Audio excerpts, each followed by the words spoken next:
In 1999, a sitting president had 28 governors behind him. He had full party control, he had the security architecture of a newly restored democracy, and he had the institutional momentum of a nation that had just exhaled after years of military rule. He had everything the conventional wisdom says you need, and he still lost his second-term ambition, not at the general election, but within his own party, before a single ballot was cast. I want you to sit with that for a moment. Because today, in 2025, everyone is counting governors. Everyone is mapping party structure. Everyone is treating 2027 like it is fundamentally a logistics problem, like the candidate who assembles the most institutional pieces before the whistle blows automatically wins the game. Political analysts, newspaper columnists, television pundits, they are all working from the same spreadsheet. How many governors? Which geopolitical zones? Who controls the delegates? But here's the question that nobody, not one major analyst in this country is publicly answering with the seriousness it deserves. What if the governors are the wrong variable? What if party structure is a distraction? What if Tinubu's team is solving a problem that does not actually exist, while the real threat to his second term is assembling quietly in a corner of the political room that nobody is watching? Stay with me, because by the time we reach the final section of this analysis, you will understand why the 2027 election may ultimately be decided by something that has never appeared on a campaign poster, has never been the subject of a press conference, and is not being discussed on any major political talk show in Nigeria today. If you are new to this channel, welcome. Naija Update 24/7 exists for one reason: to give every Nigerian, wherever you are, whatever region you are from, whatever political leaning you hold, the kind of political analysis that mainstream media will not touch because it is too honest, too detailed, or too inconvenient for the interests they serve. Hit subscribe and stay with me. This gets significantly deeper. Let me tell you what triggered this particular conversation right now at this specific moment in 2025. In the last 90 days, three things happened almost simultaneously in Nigerian politics, and the overwhelming majority of Nigerians who follow these things closely saw them as three separate stories, because that is how they were reported, in isolation, without connection, without the thread that ties them together. But they are not separate stories. They are the same story told from three different vantage points. The first development, the APC Governors Forum began what can only be described as a quiet but documented realignment, not a loud public realignment, not the kind of thing that ends up on the front page. Internal meeting patterns, the texture of bilateral conversations, the kinds of conditions being signaled through back channels, all of it suggests that at least 6 governors who are publicly affirming Tinubu are privately conditioning their 2027 support on concrete policy deliverables before the first quarter of 2026. They are not defecting, they are not rebelling, but they are negotiating. And negotiation at this stage means something important. The structure is not as locked as the narrative claims. The second development, the opposition, fragmented and publicly disorganized as it appears, held 2 closed-door consultations, one in Abuja and one in Port Harcourt. Now, the significant thing about these meetings is not that they happened. Opposition politicians always meet. What is significant is what the agenda reportedly was. It was not candidate selection, it was not zoning discussions, it was structure mapping, a systematic state-by-state analysis of which specific geographies produced results in 2023 that could be reversed with a different mobilization model. That is a different level of seriousness. That is an organization doing the analytical homework it failed to do before the last election. The third development, the National Assembly has quietly begun legislative conversations around the Electoral Act, specifically around electronic transmission of results and the collation procedures that sit underneath it. I want you to note the phrase, quietly begun. These are not headline conversations. They are not the subject of committee press statements. They are the kinds of preliminary legal and legislative soundings that happen in corridors, not in chambers. And the timing, 2 years before a presidential election, is not accidental. Now, here is what nobody is connecting publicly, and this is the first analytical contribution I want to make today. The Governors Forum realignment, the opposition structure mapping, and the Electoral Act legislative conversations are not three separate political developments. They all point toward the same conclusion, and that conclusion is this: the people who are serious about 2027 on all sides have already concluded that the election will not be decided at the party level. It will be decided at a level most Nigerians have not yet started thinking about. Let me ground this in history, because I think precision here is more useful than rhetoric. Nigeria has experienced 5 democratic transitions since 1999. In 3 of those, 2007, 2015, and 2023, the candidate who entered the election year with fewer governors either won outright or came within striking distance of winning. 3 out of 5 transitions. That is not an anomaly. That is a pattern, and when a pattern contradicts the dominant narrative this consistently, the honest analytical response is not to ignore the pattern, it is to interrogate the narrative. The variable that mattered more than governor count in each of those 3 cycles was voter turnout differential, specifically the gap between how many of your declared supporters actually arrived at polling units and cast a ballot versus how many of your opponent's declared supporters stayed home either by choice or by circumstance. That distinction between declared support and actualized votes is the crux of everything that follows in this analysis. Let us now be precise about something that political conversation in Nigeria rarely is. Which institutions actually control the 2027 outcome, and which institutions only appear to? Begin with INEC. INEC does not choose winners. I want to be clear about that, because this analysis is not about imputing malice to any institution. But what INEC does is determine the conditions under which winning is possible, the terrain on which the electoral competition occurs.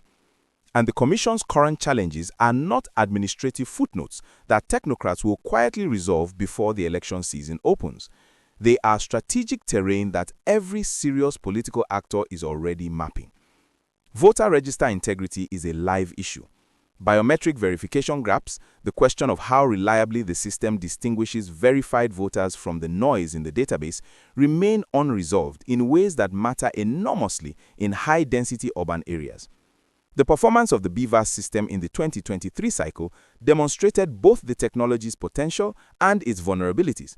Both of those lessons have been absorbed by political strategists. The question is not, does INEC work? The question that serious actors are asking is more specific. In which states and under which operational conditions can the result environment be influenced? And that question has an answer. It just is not one that anyone discusses in a press conference. There is one specific institutional weakness in the current electoral framework that both the ruling party and the opposition are aware of, but neither has discussed publicly in any substantive way. I will come back to it. It is more consequential than anything any governor's endorsement can deliver. Hold that thought. Now, the judiciary. 2023 established something that changed the landscape for future electoral competition in ways that are still being absorbed. The Supreme Court judgment on the presidential election petition did not merely close a legal dispute. It established new evidentiary precedents. It defined with unusual specificity the standard of proof required to overturn a presidential result. And those precedents now cut in 2 directions simultaneously. On one hand, they constrain future challengers by setting a high bar for successful litigation. On the other hand, they paradoxically reduce the cost of pre-election planning for well-resourced opposition actors because the evidentiary threshold is now visible. You know exactly what you need to prove. You can build toward it deliberately. Then we have the governors. And this is where I want to be most precise, because the structural argument for Tinubu's 2027 position, the one built entirely on governor count, begins to fracture under serious examination. A governor in Nigeria's constitutional architecture controls 3 real levers. The first is party delegate votes, his influence over who goes to a convention and how they vote. The second is the state security architecture, the informal relationships with state police commands, local government chairmen who control grassroots mobilization, and the economic networks that fund ground-level operations. The third is what I will call informal economic reach, the patronage systems, contracts, appointments, and financial relationships that translate into organized political loyalty at the ward and local government level. All 3 are real. None of them are constitutionally absolute. The Electoral Act explicitly prohibits direct gubernatorial interference in federal election result collation. What governors can do informally is categorically different from what they can do institutionally. Federal security agencies, the DSS, the police command structure at the federal level, the military, answer to Abuja during an election period, not to state governments. This is a structural advantage that accrues specifically to an incumbent president and that no governor, regardless of his personal political calculations, can neutralize. And party primaries, the mechanism that everyone discusses as a tool for consolidating a candidacy, are double-edged. The same delegate manipulation that can lock in a candidate can, under the right conditions, fracture a candidacy from within. The genuine gray area, the zone where the most consequential maneuvering is currently happening, is state-level electoral administration. Specifically, the interface between state independent electoral commissions and the broader federal electoral infrastructure. This is not a hypothetical concern. It has been operationalized in governorship elections in at least 4 states in the last cycle, in ways that affected outcomes. Understanding how this interface works and can be worked is the most technically sophisticated dimension of 2027 electoral planning, and almost none of it is visible in public discourse. Here's the question that separates genuine political analysis from political performance. Who actually benefits from the governor structure narrative, and why is it being so consistently amplified? The governor structure narrative benefits Tinubu's communication strategy more than it benefits Tinubu's actual electoral position. That distinction is important, and I want to explain precisely why. When the dominant public conversation is anchored on how many governors support Tinubu, 3 things happen simultaneously. The first is that the opposition is framed as structurally weak, even when their actual vulnerability may exist in a completely different dimension, in messaging, in candidate clarity, in funding, in ground-level organization. The second is that Tinubu's genuine vulnerabilities, the pain of economic pain that millions of Nigerians feel in their daily lives, the cost of living crisis, the erosion of his urban southwestern base, are displaced from the center of political conversation. You cannot simultaneously talk about the price of Gary and count governors. The narrative forces a choice of focus, and that choice benefits one side. The third is that potential internal ACP challenges are psychologically suppressed. If the public story is the structure is already locked, then ambitious people inside the party self-select out of competition earlier than they otherwise would, calculating that the odds do not justify the risk. Once again, kindly remember to subscribe to my channel. I understand it means nothing to you, but it means everything to me. This work of research and analysis cost me a lot, and the only means of paying me back is your subscription. Thank you. This is sophisticated political communication. It is not unsophisticated, but it carries a specific and underappreciated risk for the party that deploys it. When a political actor invests heavily and publicly in a narrative about structural certainty, they are often, not always, but often signaling structural anxiety. The loudest declarations of invincibility in Nigerian political history have historically preceded the most surprising reversals. A party once declared it would rule for 60 years. The political graveyard of that certainty is a matter of public record. Now, let me tell you something about the governors themselves that I do not think has been reported with sufficient clarity anywhere. The governors, paradoxically, are the actors most at risk in the structural arrangement being described. Here is why. A governor who publicly and loudly commits to 2027 support in 2025 has already spent his primary bargaining chip. He can no longer trade his endorsement for policy concessions. His leverage was at its highest before he declared. After declaration, he becomes a delivered asset with declining negotiating power. His public commitment reduces his influence, not increases it. This dynamic creates a hidden tension inside the APC Governors Forum that is structurally inevitable, even if it is not publicly visible. The governors who have declared loudest have the least power, and the governors who have remained ambiguous, who have not publicly committed, who are still in conversations, those are the governors who hold the most leverage right now. That inversion of apparent influence is one of the most important things to understand about where Nigerian politics actually sits heading into 2027. Let me now move through the regional picture, Because the aggregate national narrative obscures dynamics that differ enormously by geography. In the Northwest, you have 7 states and the highest concentration of registered voters in the country. The 2023 result in this region was decisive. It was, in many ways, what made the outcome conclusive. But the economic conditions in Kano, in Sokoto, in Zamfara, since the fuel subsidy removal, have materially altered the political environment. The pain of that economic adjustment has been concentrated, visible, and directly attributable to federal policy in the minds of ordinary people in those states.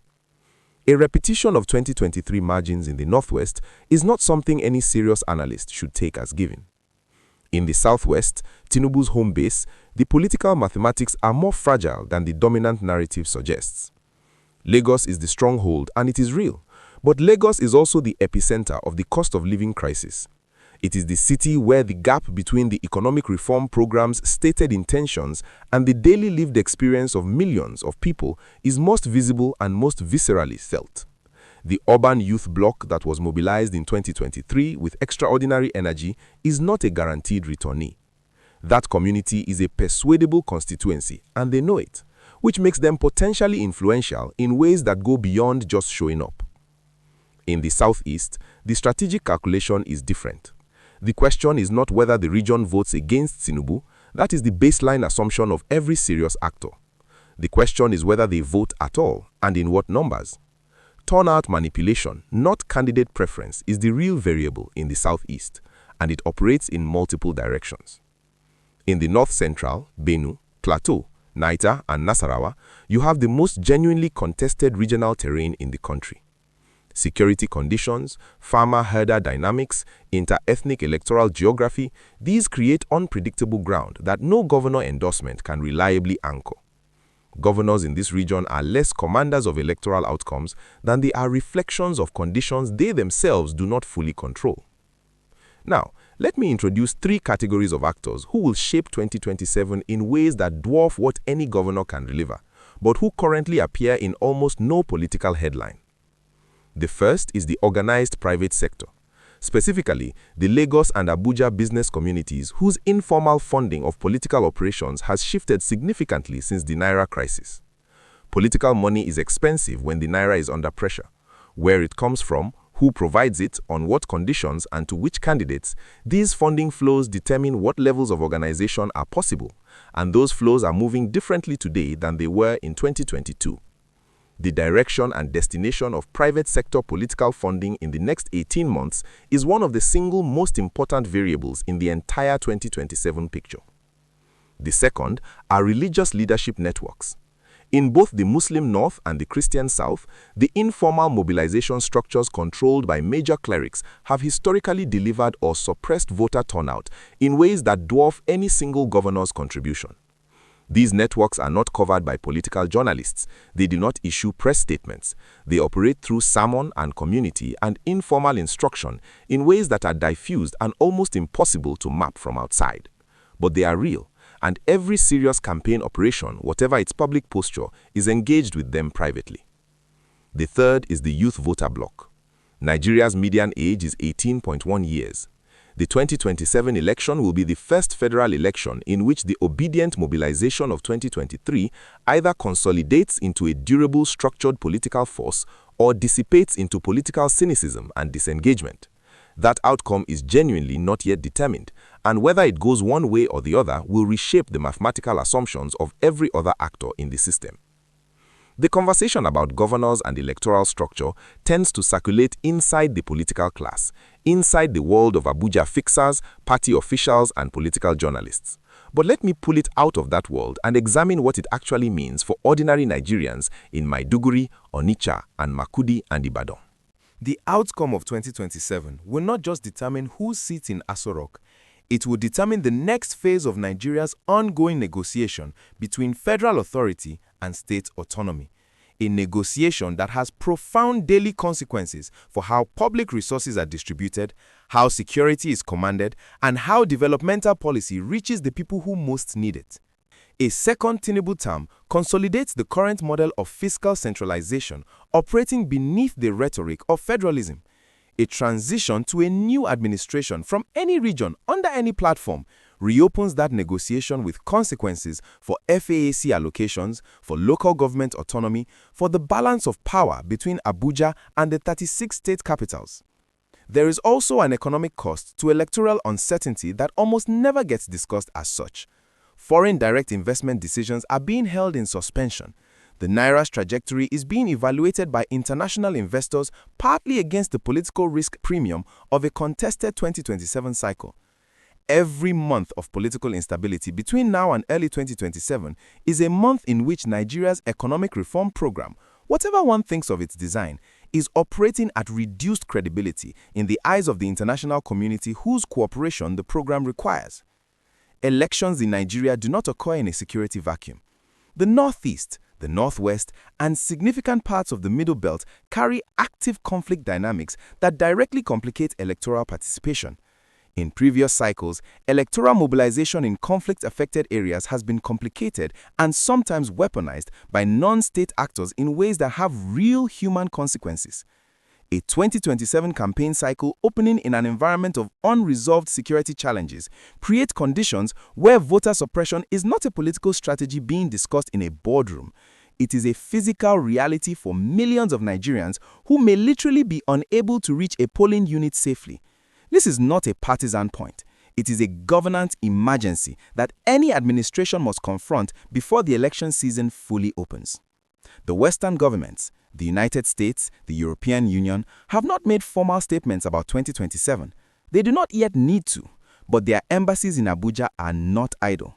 Pre-election engagement begins 24 to 30 months before the vote in any country classified as a strategic democracy.